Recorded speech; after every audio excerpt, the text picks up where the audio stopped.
Yeah, when I'm weak. Because when I'm strong, God has nothing to do.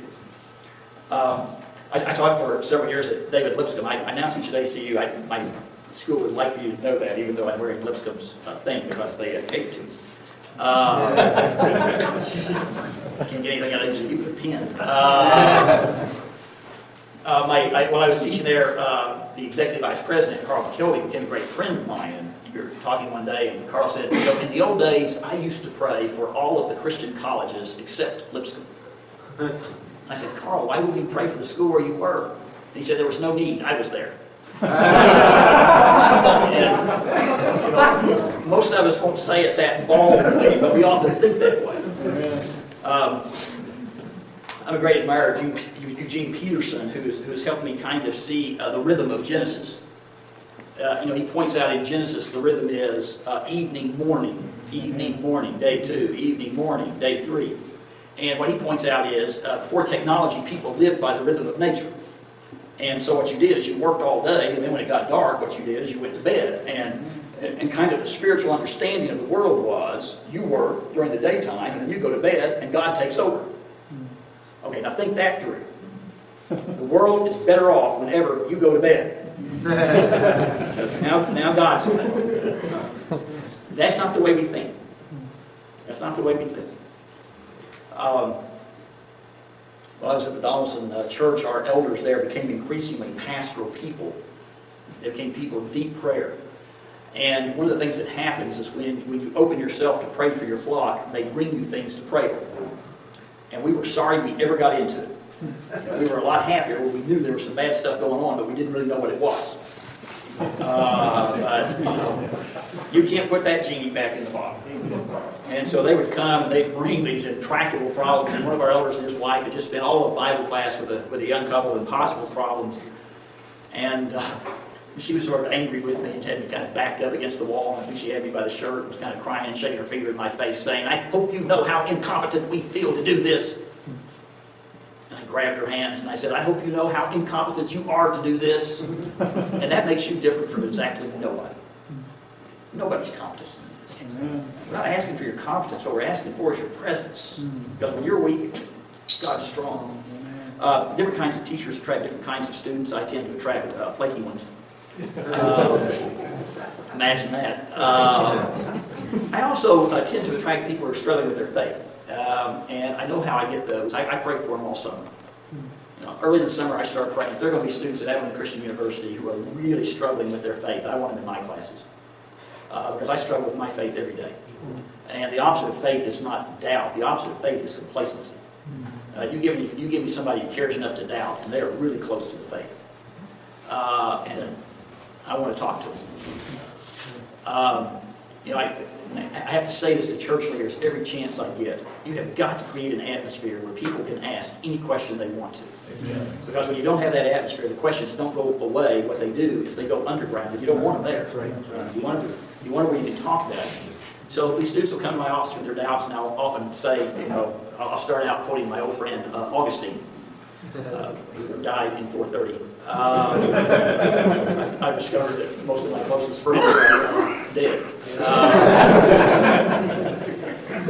Augustine has this great line. He says, only he who truly doubts can truly believe. And when I say that, they often start crying. And they go, brother, okay, here we go. We'll sign off. Let's go crying in theology. And so I have a student in my office, and we're having what I would describe as a heaven and hell discussion. Okay, this is not about where they're going to go to church, you understand. This is about whether they can believe the story or not. And whenever I'm in those conversations, I always feel their parents sitting on my shoulder. Because it's really important to remember there's somebody back home who loves this kid more than they love life itself. And I'm telling you, it's not my first day on the job. But every time I'm in one of those situations, I know I am in over my head. Because I don't have the right button to push, and I don't have the right lever to pull to fix that. That's when you start praying that God's Holy Spirit is going to come into your midst and do something that you can't do yourself. And I got to tell you, I like that feeling. I like the feeling of not having to be the one who's manipulating and controlling and trying to make it happen. So, you know, I know, like all men, we're afraid of mucking it up. Okay, so let's get that out of the way, right? You are going to muck it up. It's amazing how much easier the day is when you go into it knowing you're incompetent. You know, you just don't have to pretend. Somebody comes to you and say, you are incompetent. You say, what was your first clue? You know? It's like when I do my teacher evaluations, and I get this evaluation from a D- student that says, this guy didn't teach me anything. And I thought, I told you that first. That is the first thing you and I have been in agreement about. I didn't teach you anything. Okay, I know I'm trying too hard. Okay, number 2. That's the first one today. Are we incompetent? And I am trying too hard because men have a real problem admitting their incompetence. This is a big one. Okay, number 2. I'm going to do this one in some detail and do the last 2 really quick. Number 2, today I will be fully present to the people in front of me and to God. Today I will be fully present to the people in front of me and to God. Okay, there are 2 parts to that, and I want to talk a little about both. First of all, I'll be fully present to the people in front of me. One of the things I really admire about Jesus is that he can have an encounter with a person that only lasts 5 minutes, but for those 5 minutes, it's as if Jesus and that person were the only 2 people who existed in the world. You know, he's kind of that focused on them. And I think we all have problems with this. I have to admit, I think men have bigger problems with it. We have problems with attentiveness. And it's always been a problem that technological society has made it an even bigger problem. Today we call it multitasking. In the old days we had another word for it. We called it being rude. People almost never get our undivided attention. You know, we're never with them. You know, part of the problem is our intrusive technology, our cell phones.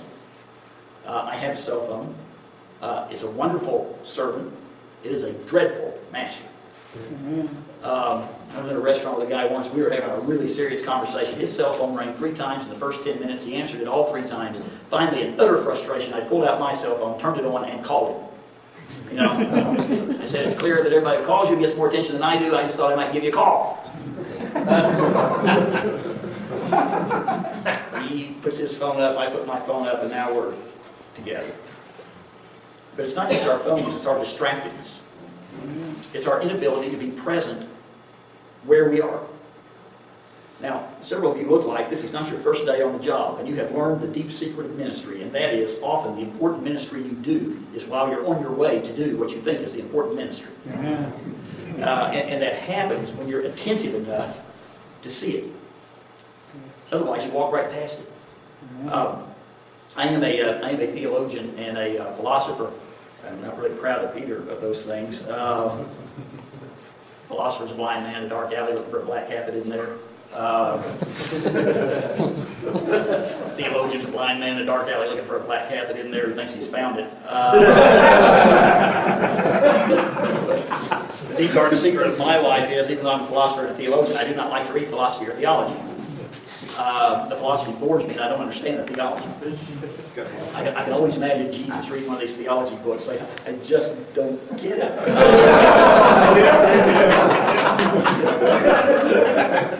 Or reading one of these books about him and saying, you know, I don't see it. But anyway, and so the plain fact of the matter is I much prefer to read novels. And I read bunches of them, probably 50 a year. 75. But I don't read off the bestseller list because it bores me. I don't know if you've looked at the bestseller list, but it's basically the same people writing the same book over and over again with a different title. And so the only magazine I subscribe to is the New York Times Book Review, trying to find an offbeat novel to read. And one that caught my attention is a wonderful little novel by a great American writer, Calvin Trillin, called Tepper Isn't Going Out. And it was the premise of the book that hooked me. Tepper lives in New York City. How many of you have been to the city? Okay, quite a few. Tepper has an unusual hobby. His hobby is to drive around New York City looking for the perfect parking place. And if you've been to the city, you know there is no place to park. So he will drive around until he finds a perfect parking place, and he will park there for as long as it's legal. If it's 2-hour parking, he'll park there for 2 hours, read his newspaper, and then go on. That's his hobby. Okay, other New Yorkers do not understand this. And they'll come, they'll need his parking place, and he's sitting there reading his paper, and they'll say, are you coming out of there? And the answer is no, Tepper isn't going out. Not